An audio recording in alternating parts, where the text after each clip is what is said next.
नमस्कारम बंधुओं, सादर प्रणाम। डॉक्टर सत्य सह सुंदर परिवार के सभी सदस्यों को नमन वंदन अभिनंदन करता हूँ और उन सभी के सुख, संपन्नता और स्वास्थ्य की कामना करता हूँ। आज आप सबका स्वागत है भैया युवाज के इस अंक में। जैसा आप सब जानते हैं कि इसमें अधिकतर पिछले दिन की कार्रवाई की समीक्षा, पिछले रात को जो कार्यक्रम होता है उसकी समीक्षा की आवश्यकता रहती है, वही करता हूँ। लेकिन आज मुझे इस क्रम को तोड़ना पड़ेगा, क्योंकि पिछली रात्रि में साक्षात्कार में मैं स्वयं भी उपस्थित था, तो भला अपने कार्यक्रम की समीक्षा में क्या कर सकता हूँ। हाँ, एक अवश्य आपसे विनम्र प्रार्थना करना चाहता हूँ कि एक विशिष्ट तथ्य जो मैं कल शाम देना चाह रहा था, वो किसी कारण से हल्के फुल्के माहौल के कारण मैं दे नहीं सका। वो एक सूत्र मैं आपको जरूर यहाँ निवेदन करना चाहूँगा कि जहाँ तक लोग बात स्त्री और पुरुष के भेद की बात करते हैं, अक्सर ऐसा देखा गया है कि पुरुष प्रधान समाज कुछ कार्यों का वर्गीकरण करके रखता है, जैसे रसोई के काम है, घर की झाड़ फूंक का काम है, डस्टिंग का काम है, और इस प्रकार के अनेक कार्य हैं, जैसे कि कुछ कपड़े धोने का काम, मतलब घरेलू काम जो भी है, उनको एक तरीके से लेबल लगा करके रख दिया जाता है कि भाई ये स्त्रियों के काम है, इनका पुरुषों से कोई औचित्य नहीं, पुरुषों का कोई मतलब नहीं है। लेकिन मैं आपको एक तथ्य से अवगत कराता हूँ कि आप स्वयं भी जानते हैं, लेकिन मैं समझता हूँ कि आप लोगों ने उस पर ध्यान नहीं दिया होगा। विश्व भर में जितने भी होटल हैं, रेस्टोरेंट हैं, उनमें से मुश्किल से 0.001% जो वो हैं प्रतिष्ठान हैं, वो ऐसे होंगे, हो सकता है शायद इतने भी ना हों, लेकिन फिर भी मैं एक बड़ी संभावनाओं को लेकर के चल रहा हूँ, चूँकि विश्व की बात कर रहा हूँ, तो हो सकता है 0.001% ऐसे प्रतिष्ठान मिलें जहाँ के किचन में स्त्रियाँ काम कर रही हैं। जितने मास्टर शेफ हैं, जितने 5 स्टार्स होटल्स हैं, जितने भी बड़े बड़े रेस्टोरेंट्स हैं, कहीं भी आपको शेफ के रूप में स्त्री नहीं मिलेगी, और वहाँ सारे काम पुरुष ही करते हैं। तो क्या उनको पुरुष ना माना जाए, या ये मान लिया जाए कि वो इसके लायक नहीं है? एक से एक बढ़िया खाना, लोग घर के खाने को भूल करके बाजार में जाते हैं खाना खाने के लिए, कहने कि चलो आज बढ़िया खाना खाते हैं, और कहते क्या है बाहर जाने को कि चलो आज बढ़िया खाना खाते हैं। बढ़िया खाना बनाया हुआ तो पुरुष का ही है, लेकिन घर में क्या कहते हैं कि नहीं, ये काम तो स्त्रियों का है, आटा मलने का काम स्त्रियों का है। जितने अधिकतर नौकर मिलते हैं आपको प्रतिष्ठानों में, किसी भी दुकान में, कहीं भी लड़के मिलते हैं, पुरुष वर्ग मिलता है, कहीं आपको स्त्री नौकर के रूप में बाजार में नहीं मिलेगी। तो क्या झाड़ू पोछे का काम जो है वो पुरुष नहीं कर सकते? बाहर करते हैं। तो इसलिए इस प्रकार का कोई भेद नहीं है कि कोई काम ऐसा है जो केवल स्त्रियोचित है, पुरुषों के लिए नहीं है। सारा काम कर सकते हैं, लेकिन पुरुष अपने अहम में आकर के अपने घर में नहीं। और खूबसूरती की बात एक और कि जो लोग बाहर काम करते हैं, जो लोग बाहर इस काम को करते हैं, अपने घर में वो भी नहीं करते। तो ये भेद पुरुष ने अपने मन में बैठा रखा है। पुरुष अपनी ओर से इस भेद को करता है। ईश्वर ने प्रतिभा जो स्त्री को दी है वही पुरुष को दी है। सारे काम स्त्रियों वाले सारे काम पुरुष जो है वो बाहर निकल करके कर रहे हैं। घरों में स्त्रियां काम कर रही हैं। अब तो घर भी बहुत से ऐसे हो गए जिनमें कि नौकर पुरुष वर्ग जो है वो वहां पर नौकरी करता है, काम करता है। हेल्पर के रूप में, होम हेल्पर के रूप में जो है वो आजकल पुरुष मिलने लगे। तो इसलिए इस प्रकार की धारणा मानना, इस प्रकार की धारणा अपने मन में पाल लेना किसी भी प्रकार से उचित नहीं है कि अमुक कार्य स्त्री का है और अमुक कार्य पुरुष का है। तो इन सब चीज़ों को भूल जाइएगा। ये बात मैं रात कहना चाह रहा था लेकिन दिमाग से कहीं स्लिप हो गई। स्लिप क्या हो गई बल्कि ये कहिएगा कि बातचीत का जो क्रम था वो इस तरीके से आगे बढ़ा कि वो फिर उसका अवसर भी नहीं मिला और ध्यान भी नहीं आया। वरना ध्यान आ जाता तो कहीं ना कहीं बीच में इसका जिक्र अवश्य कर देता। तो चलिए, ये तो बात रही।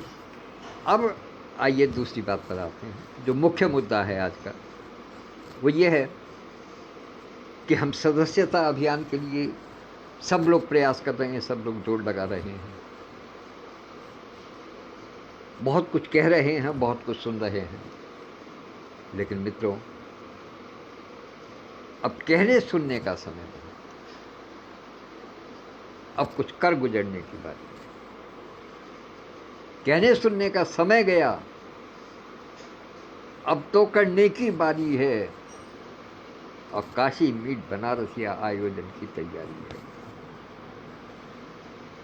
तो मित्रों, उसकी तैयारी को पूर्ण रूप देने के लिए आप जानते हैं किस किस प्रकार के जतन करने पड़ते हैं, किस किस प्रकार की परेशानियां सब जानते हैं। जब किसी अपने कार्य को, अपने घर के किसी कार्य को करने के लिए हम लोग खड़े होते हैं तो उसमें हमें कितने कितने प्रकार की व्यवस्था बनानी होती है।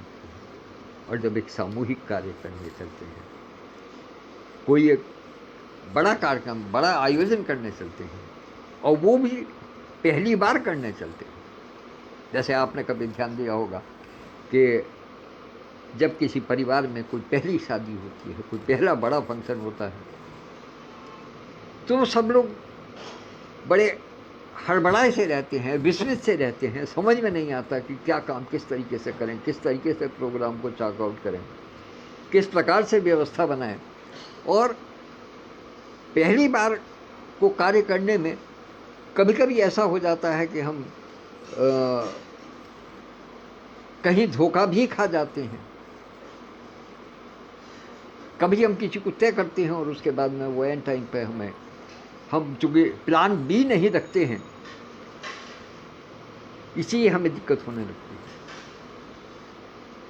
तो इसलिए दोस्तों, प्लान बी बना करके चलिएगा। प्लान ए सदस्यता का यदि किसी कारण से सफल नहीं हो पाता है या हम उसमें पूरी तरीके से खरे नहीं उतर पाते हैं तो हमें प्लान बी की तैयारी करनी है। और प्लान बी क्या है कि जो कार्य हमारे सामने दिखाई दे रहा है उसको पूरा करने के लिए सब लोग अपना कंधा लगाएं। चाहे किसी ने पहले से कितने भी जोड़ लगा रखे हों,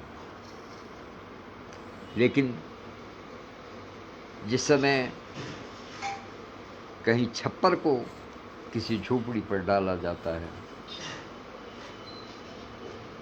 तो उस समय उस छप्पर को कंधा देने वाला ये सोच करके बीच में से कंधा नहीं हटा लेता कि मुझे जितना करना था मैं कर चुका, बाकी लोग करेंगे। जब तक छप्पर पूरा तन नहीं जाता है, छा नहीं जाता है, तब तक कोई भी अपना कंधा नहीं हटा सकता। सबकी जिम्मेदारी बराबर से है। जिन्होंने कंधे लगा रखे हैं उनकी भी, और जो बाहर से उसको डंडे की सहायता से ऊपर उठा रहे हैं, बीच में नहीं छोड़ा जा सकता। लिंटर जब पड़ता है मकान का तो उसको बीच में नहीं रोका जा सकता, कितना भी बड़ा लिंटर हो, लेकिन वो एक ही बार में पूरे लिंटर को डालेगा, तभी समझेगा, तभी वो ठीक बनेगा। तोड़ करके लिंटर नहीं डाल सकता। इसी तरीके से जो हमने अभियान जो चलाया है,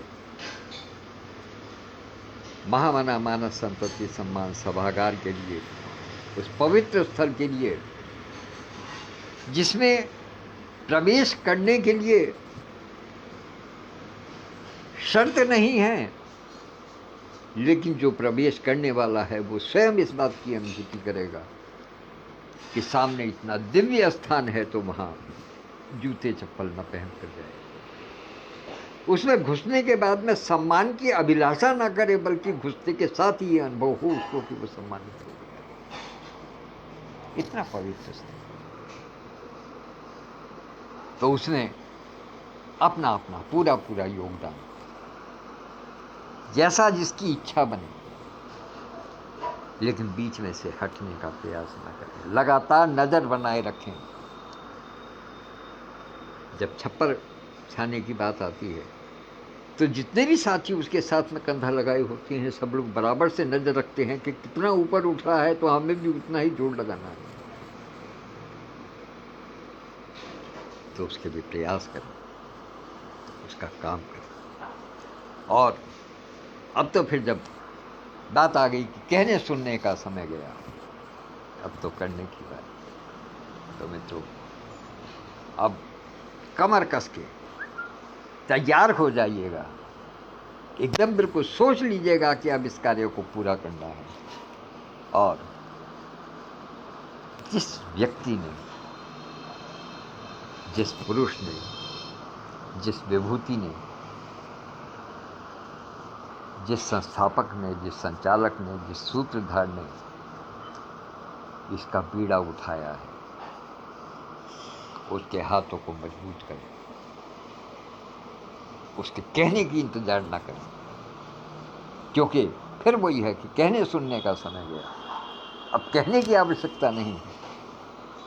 अब स्वतः हमें अपने मन से, अपने कर्म से, अपनी सोच के अनुसार स्वयं हम आगे बढ़ें और परामर्श करके आदरणीय संस्थापक महोदय से, डॉक्टर सत्यप्रकाश पांडे जी से प्रतिदिन व्हाट्सएप के माध्यम से या मौका हो तो फोन के माध्यम से सूचना प्राप्त करते रहें।